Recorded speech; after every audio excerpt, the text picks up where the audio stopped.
Hello guys, magandang araw sa inyo. Yan, nandito ako sa Tagaytay, Sky Ranch. Sky Ranch, tapos yun, may malaking palad diyan. Tapos doon kami dumaan sa may ano sa may velodrome ng ano, diba? Sa may velodrome na cycling velodrome pala diyan. Kasi ito nga yung Tagaytay City Hall yan, Tagaytay City Hall. Yan, so for this video naman po, share ko lang yung ano, test ride ko dito sa Kinesis ko, ano. Di ba nga kabibuild lang to. Kabibuild lang tong bike na to. So, yun nga, first test ride ko kanina sa ang ruta ko Amadeo. Maganda kasi sa Amadeo kasi walang traffic light, hindi katulad sa Aguinaldo kasi sa Aguinaldo Highway sobrang dami ng traffic light. Iniwasan ko lang kasi na ano, yung yung pahinto-hinto. As much as possible kasi gusto ko kasi yung tuloy-tuloy kasi nga lang Kanina, linggo kasi ngayon pero parang dami pa rin sasakyan. Kanina, tapos umulan sa may paahon papuntang Amadeo. Maulan kaya kailangan uminto nun kasi pag naka-aero position ako tapos sobrang pa sa kalsada, tumatalsik tumatalsik kasi yung tubig sa mukha ko kasi pag naka-aero position ako malapit ako sa gulong eh. Wala naman tapalodo yung bisikleta ko ngayon no? Ayan, yun nga share ko yung naging issue ko sa setup ko, no. Nung inahon ko to diyan sa Amadeo kasi sa Bermosa wala namang issue yung ganyan setup. Yan, so ang pinaka naging issue ko dito yung angle kanina ng aero bar. Kasi kahapon yung angle ng aero bar ko mas mataas pa yan, mas tingala yan kaysa doon sa ngayon kasi in-adjust ko yun kanina eh. Huminto ako tapos in-adjust ko rin to habang pasa yung kalsada doon, no, sa may Amadeo.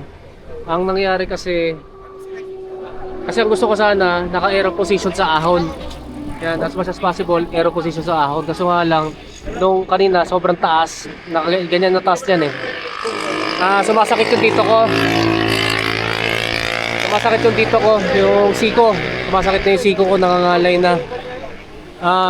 Sa patag, sa Bermosa, hindi ko ramdam eh. Hindi ko ramdam sa patag na hindi sumakit yung siko ko kasi sa Bermosa. Ano lang kasi, di ba may ahon-ahon din doon sa Bermosa, pero maikli lang.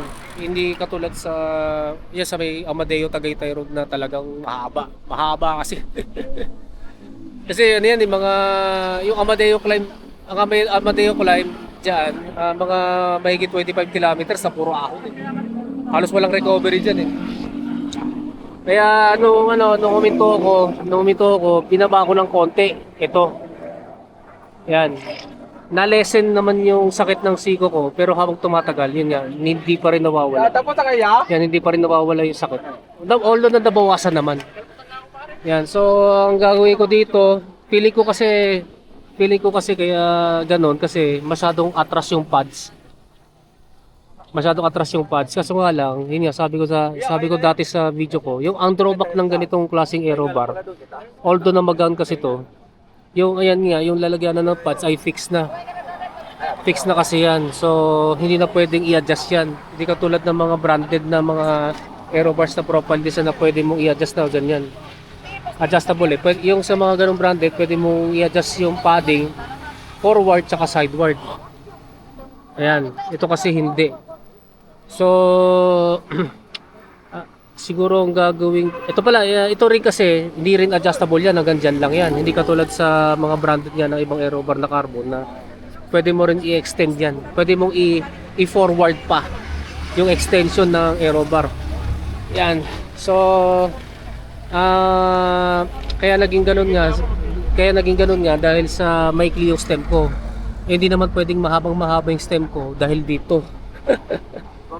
Yan, dahil dito kasi pag binalik ko yung stem ko dati na mahaba, tapos ito yung gamit ko, dito naman ako magkakaroon ng issue, ma-overreach ako.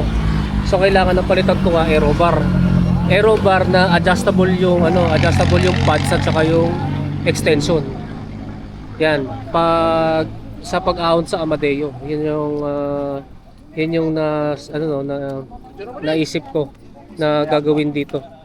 Yan. So, yun yung Yun yung naging issue ko mainly dun sa sa aerobar. Kailangan ko talaga palitan ng aerobar na fully adjustable, yung sa extension at saka dun sa pads.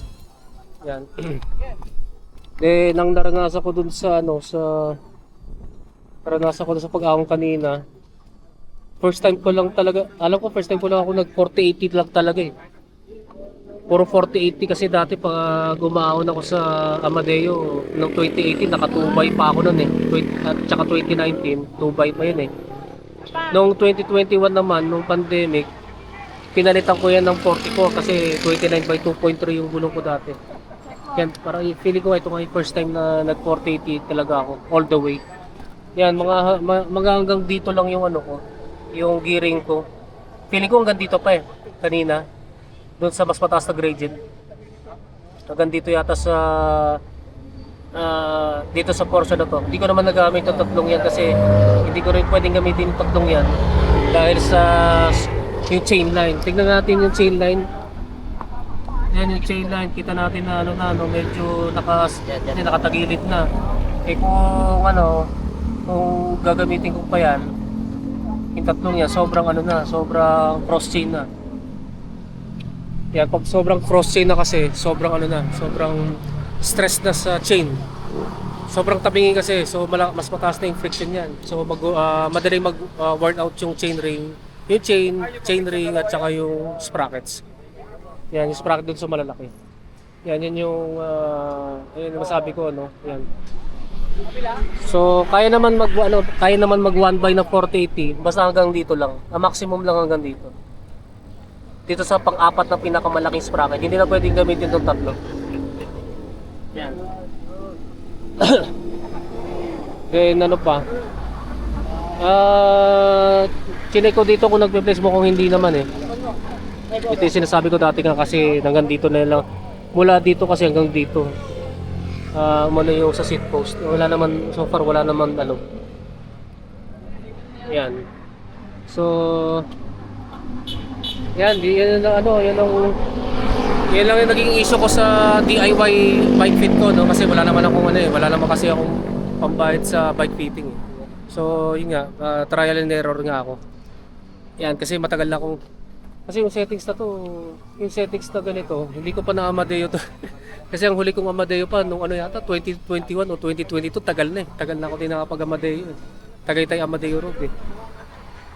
Ito kasi puro Bermosa lang. So at least nalaban ko yung problema dito sa setup ng bike ko ngayon.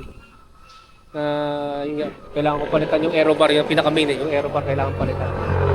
Na adjustable. Yan. At saka kung mag-Amadeo ride ulit ako, sana nga makachamba ako ng konti sasakyan. Kasi kanina, dami rin sasakyan eh. Lalo na yung nasa bayan kami ng Amadeo mismo. Kasi sa bayan ng Amadeo mismo, baba, tapos ahon. Nag-full stop kami nun. Nag-full stop ako nun eh. Nag-full stop pala ako nun kasi may humintong sasakit sa harap eh. Kailangan ako mag-full kailangan huminto talaga eh. Yun nga lang, sira yung oras. Kaya ang dami kasi kabarya kanina eh. Ulan tsaka maraming sasakyan. Yan. Pero at least nalaman ko na yung problema dito sa bisikleta ko, yung sa setup ko. Yan, so medyo dagdag gastos na naman. Ayan, pauwi na ako kasi may lakad pa ako mamaya. So hanggang dito na lang. So maraming salamat sa inyong panonood. Don't forget to subscribe ang aking YouTube channel. Pakiclick na lang yung bell notification button para matutuloy notify kayo. Ayan guys, maraming salamat sa inyo and rise po sa inyo.